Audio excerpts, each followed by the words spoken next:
Volvo EX30 is here in South Africa. So we know Volvo to be one of the safest cars that you could possibly ever drive. So this is the Volvo EX30, fully electric small SUV. Got a range of 480 kilometers. Takes about 26 minutes for you to get to 10 to 80% of charge onto your car. And this car right here does 0 to 100 kilometers per hour in 3.6 seconds.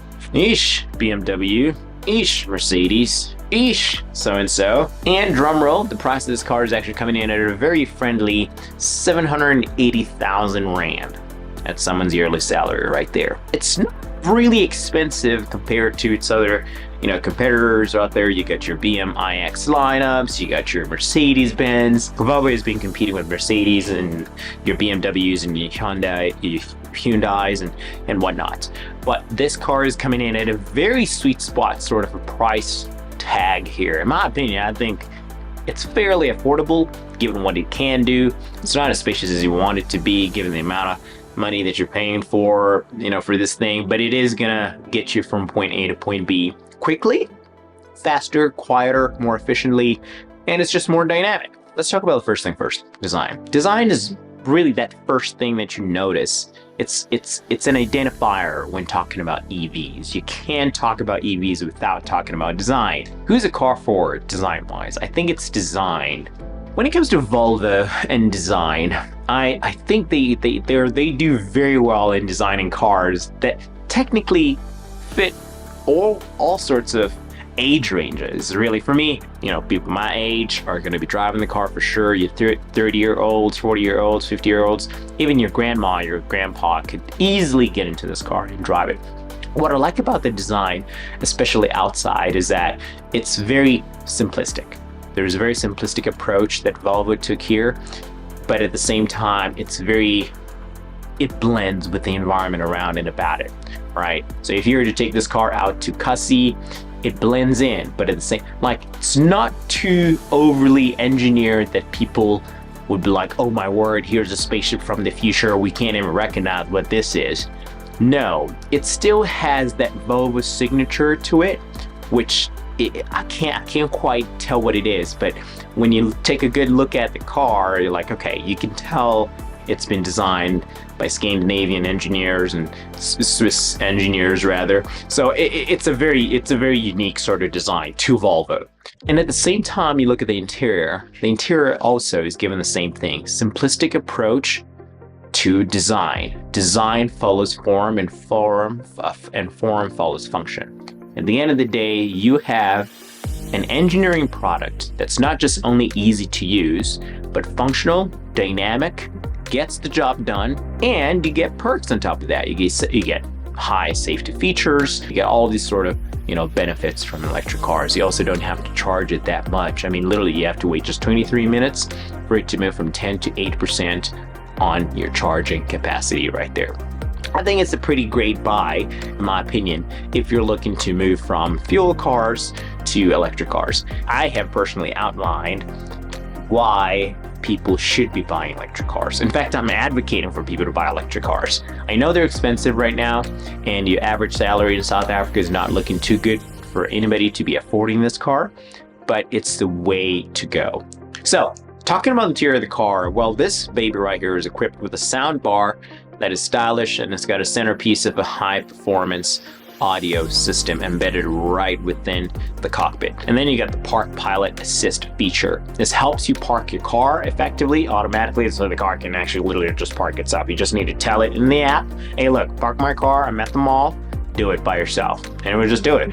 The car also has an ambience mode over here where you can dial effectively and change how the car looks inside. So if you want to have a romantic night out with your lady, with your wife, with your husband, all you got to do is just turn on an ambience light on the car and it will turn blue, yellow, red, black. Who would want it black? South African drivers prioritize one of these two things more than anything else. One, the brand, status that it's going to bring them, and number two, speed. Safety features and reliability is not in the top two list of your average South African, consumer. The other feature about the car is that it's got smart storage solutions, very practical ways to stow away some of your luxurious items, your boots, your suitcases, your luggage, and groceries, all that kind of stuff, just for convenience and comfort for you. But it's not as much as you would possibly get on a larger SUV car. At the same price range, if you were going for an internal combustion engine kind of vehicle or a fuel engine.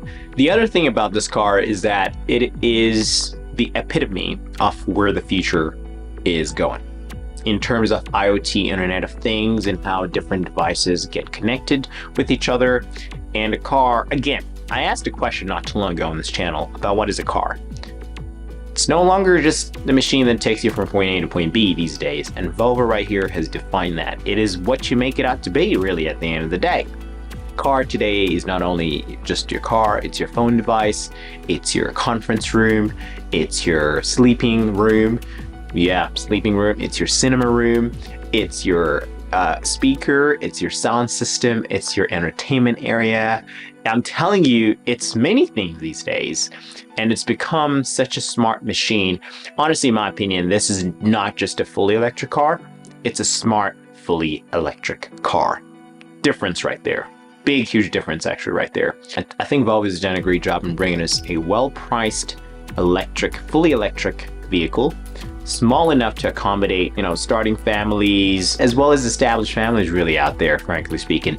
It's got about 480 kilometers on full charge. Let's talk a little bit about the sustainability that they so always emphasize on, responsible design, right? The materials that this car is actually really made out of. So this car right here has got just the exterior materials, by the way, around 25% of all aluminum, 17% of all steel and plastics used in the EX30 are recycled. So a percentage of the car outwardly and a percentage of the car inwardly have both incorporated usage of recycled materials in them, mostly aluminium, plastic, steel, etc., etc. This is really good. And when talking about interior materials, same thing. You've got around 30% of decor parts used as recycled plastic, plus recycled and renewable surfaces. In terms of other smart features that you could possibly be looking for in a car, does it have Spotify, Apple CarPlay, Google Maps, Apple Maps, all that kind of stuff?